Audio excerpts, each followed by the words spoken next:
Hi everyone, this is Emily Leiphart here for Tailored Expressions, and in today's video I'm sharing projects using the ingredients from the Wheatfield Dreams card making kit. I love Laurie Craig's realistic illustrations of a sunflower and wheat. These are so detailed but easy to color, or not, as you'll see with the 3 cards I'll be sharing in this video. I also love the encouraging sentiments in this kit, so let's take a look at what you get. The main Wheatfield Dreams stamp set includes the 2 large images of wheat and a sunflower, a small pattern of 5 interlocking diamonds, and 3 sentiments, and I used all 3 sentiments in this video. Also included are the Wheatfield Dreams dies, which cut out the wheat and sunflower images.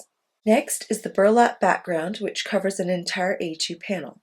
I love anything that mimics natural fabric, like burlap and linen, so I was so happy to see this cool background, especially the way it gradually fades away. There are 10 foil-lit Wheatfield cards, and these are meant to be used with transfer foil and a laminator, or a foil applicator like the Mink machine. If you don't have these materials, that's okay. You can still use them plain on your cards, cut with an intricate border to dress it up, or even color it with your favorite pencils or markers. As always, there are 6 envelopes, and this kit's colors are sweet basil, honey, and mulled wine. I drew inspiration for all 3 of my cards from these colors. There are also 6 envelope seals, 3 each of the wheat and sunflower. The words on the seals read, "Sealed with love." You'll also receive a 1/2 ounce jar of copper embossing powder, and you'll see me use it with the burlap background. Tailored Expressions has added 3 new colors to its lineup of watercolors, and they are mulled wine, honey, and sweet basil. Heather Nichols already shared a video for this kit using the new watercolors, so be sure to catch her video. I'll be using Copic markers here. Please note that the watercolors are not included with the kit, but you can purchase them separately if you'd like to watercolor your kit images following the kit's color theme. Now let's get started. First, I stamped 3 sets of the sunflower and wheat images on sugar cube cardstock using Oreo ink. I set those aside for coloring and move on to my next set of stamped images, which will be ombre stamped with inks that coordinate with the colors of the kit. The Misty stamping tool makes this process fast and easy, and the results for outline images are so gorgeous. For the wheat, I start with Dijon at the tips, then move to honey ink. Towards the bottom of the stalk, I use mulled wine. For the stems and leaves, I use avocado and sweet basil inks.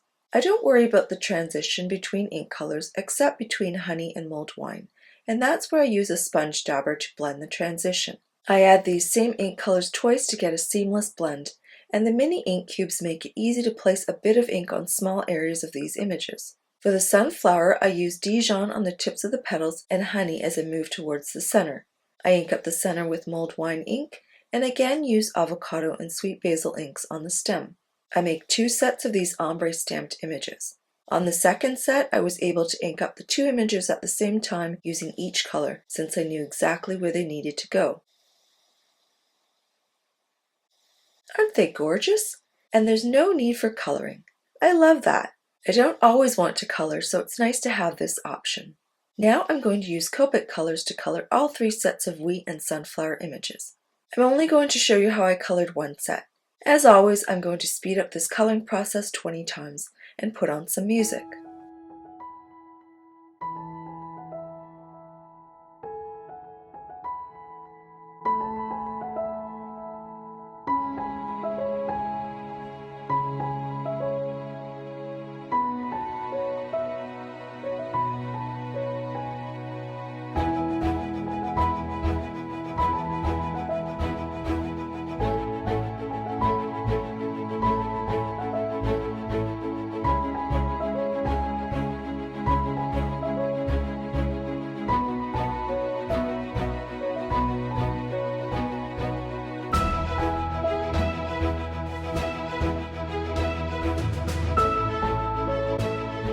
After all of the images are colored, I can use the coordinating dies to cut out the images.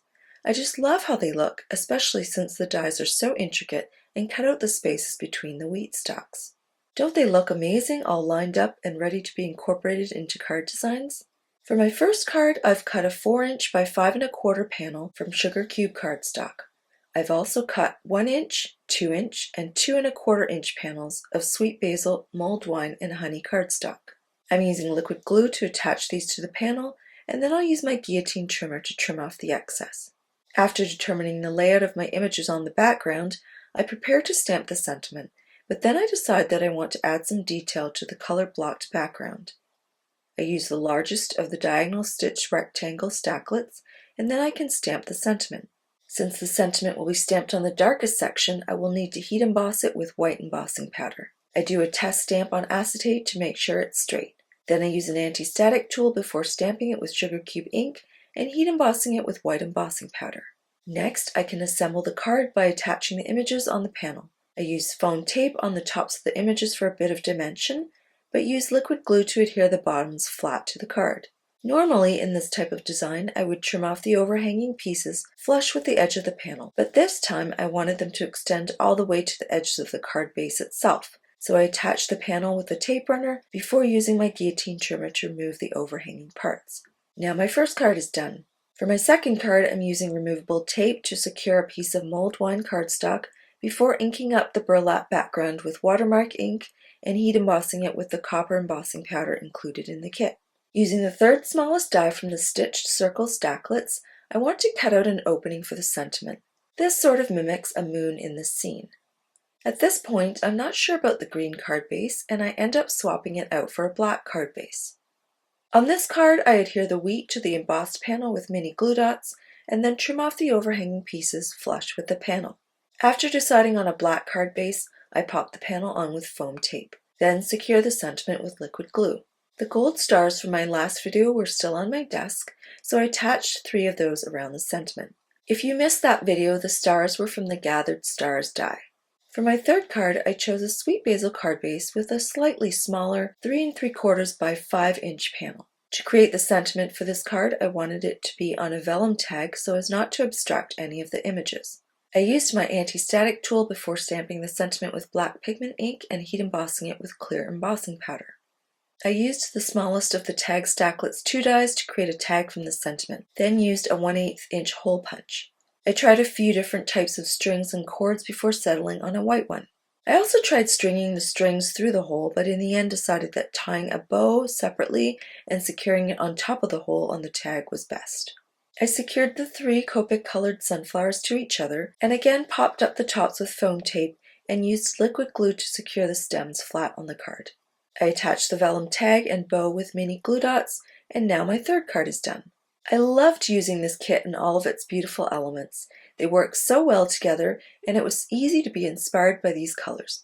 They're so rich and perfect for fall and year-round encouragement cards. I hope you enjoyed this video and you're inspired to create with the Wheatfield Dreams kit. I expect this kit to be as popular as both of Lori's Field Notes kits, so be sure to grab one while you can. You can find all of these products in the Tailored Expressions web store at tailoredexpressions.com. Thanks so much for watching, and I'll see you again soon.